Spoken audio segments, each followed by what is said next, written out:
Some legends are born far away, in forgotten villages or cursed forests, but others appear right outside your window.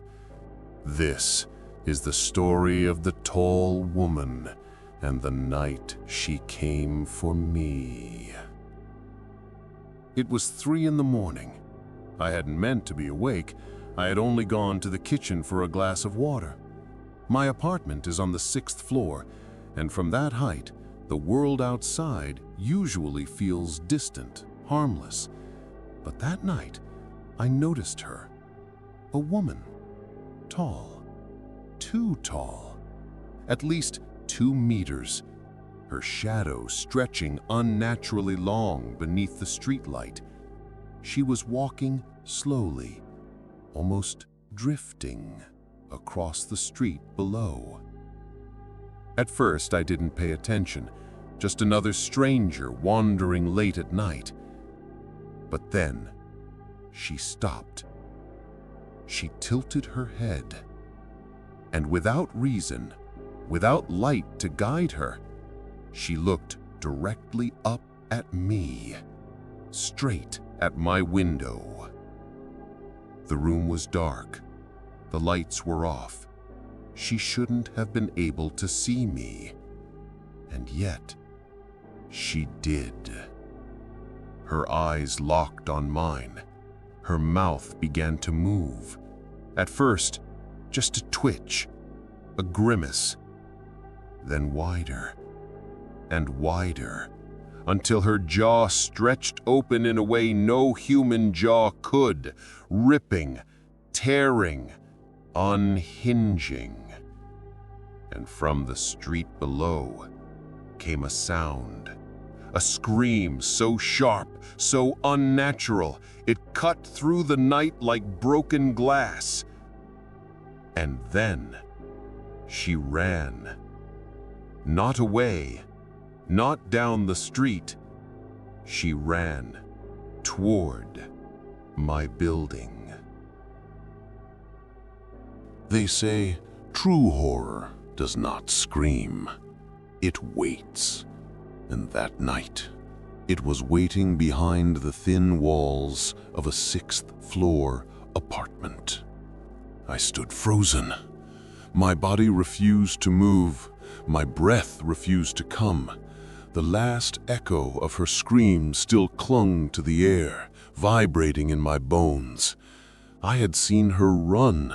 I had heard her footsteps climbing, closer, faster, heavier, until there was nothing.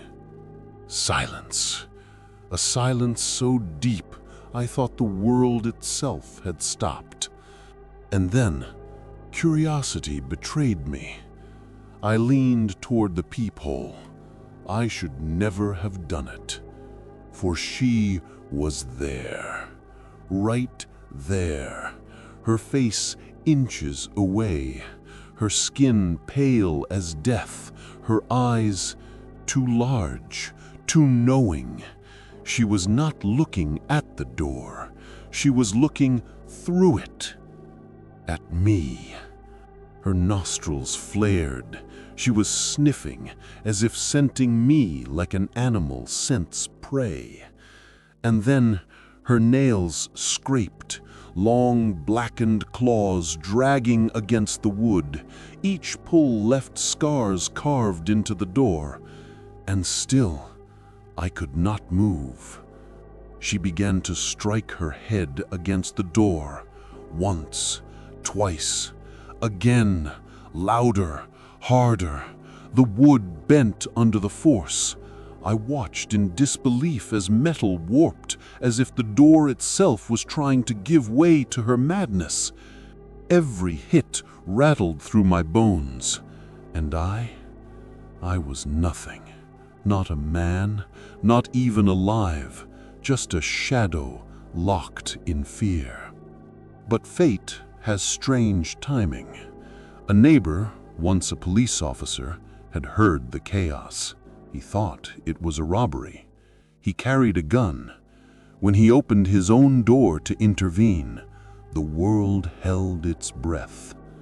I didn't dare move. My eye remained at the peephole. I saw her stop. She froze, perfectly still, her body unmoving, yet her head began to turn, slowly, unnaturally, until I heard the crack of bones. Her face vanished from sight. What I saw instead was the back of her skull, twisted beyond human limits. The body stood facing me. The head faced him. My neighbor reacted as any man of instinct would. The gun roared in the hallway. 1 shot, 2, 3, 4. Still she did not fall, only staggered, only hissed, only bled shadows that clung to the air. And then she ran. Not away, not toward the stairwell. She ran like no human should, spider-like, broken, her limbs carrying her faster than the eye could follow. She was gone. I stayed there, frozen at the peephole, even long after the hallway lay empty. My door still bears the scars of her nails. The dent from her skull remains, warped into the frame. Proof that she was no dream. Some say she still walks the night, searching for the windows of those who dare to look too long. If you hear the pounding on your door in the dead of night, do not look through the peephole, for she may be looking back. She does not knock for help. She knocks to be let in.